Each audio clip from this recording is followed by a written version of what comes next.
with our election mere days away, the pressure is on. A column in the National Post is calling out parties for shifting their focus to strategic voting.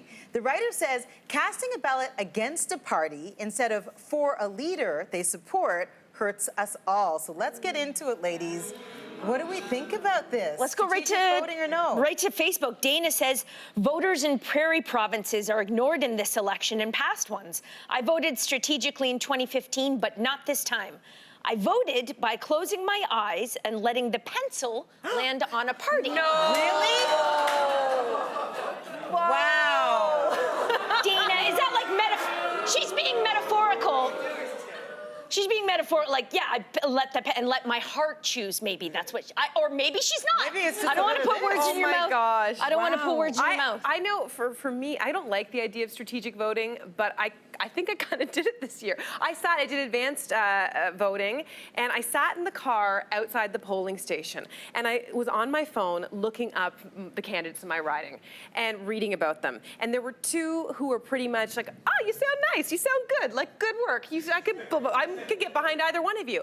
But I decided to go with the one that I feel like I needed to go with. And this is the problem with polls.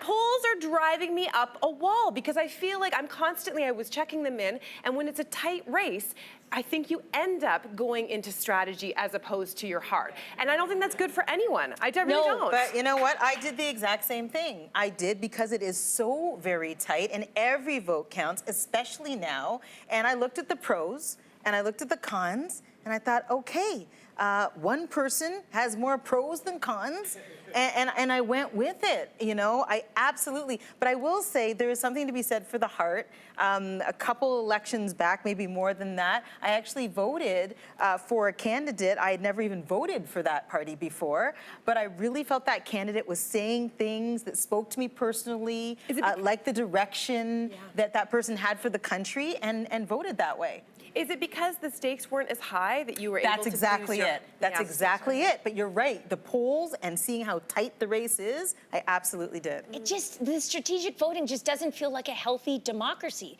Like you're voting out of fear. Like it blows my mind. But like this is easy for me to say because my riding guaranteed, like historically, goes one way. So I didn't have to vote strategically. I voted for the underdog, who I think if they get in if they get a few more seats, if they can get some more funding, it will only benefit Canada as a nation. So it's very easy for me to say I don't vote strategically because I didn't have to. Because my riding is going to go in a way that I feel comfortable with, no matter what. Right. But I do think that even with the option of voting strategically, the fact that we're having this conversation is because voters don't feel like they have great options. Yeah. Right? We wouldn't be having a conversation about if you really, I mean, many voters, maybe not all, but as a voter myself, I'm looking at the election and I'm thinking, there is nothing I really love. There isn't something that I'm so passionate about where I can vote with my heart. There is something, though, that there are things that I'm afraid of, right? And I think that's what, I guess, when we grew up and we learned about politics and we learned about democracy, in the books, they always said to you, this is freedom. You vote for who you love and are passionate for and who most meets your values. Then you grew up and you're like, really, I'm not seeing any of that on this piece of paper. Yeah. It's unromanticized, isn't it? Yeah. Totally. And I think that's what's a challenge, especially for me. And I also think, too, that as a voter, there's strategic voting and then there's strategic campaigning. I live in a riding like yours that is going to go, I mean, it's a for sure, or to historically at least. And so I don't think anybody has dedicated any campaign dollars to my riding to change people's minds, and that means I didn't meet any, like, remember in the day they'd knock on the door and you'd be like, oh, I'm having dinner, leave me alone. That still happens. That still happens. I became the person. You wanted somebody to come to your door? I became the person who, someone knocked on the door the other day and I nearly pushed Jacek over to answer the door, and he looked at me and he said, are you my wife? Or who are you? Like, why are you rushing to Yeah. get the door? Because I hate people. I don't want to Right. anybody. I know.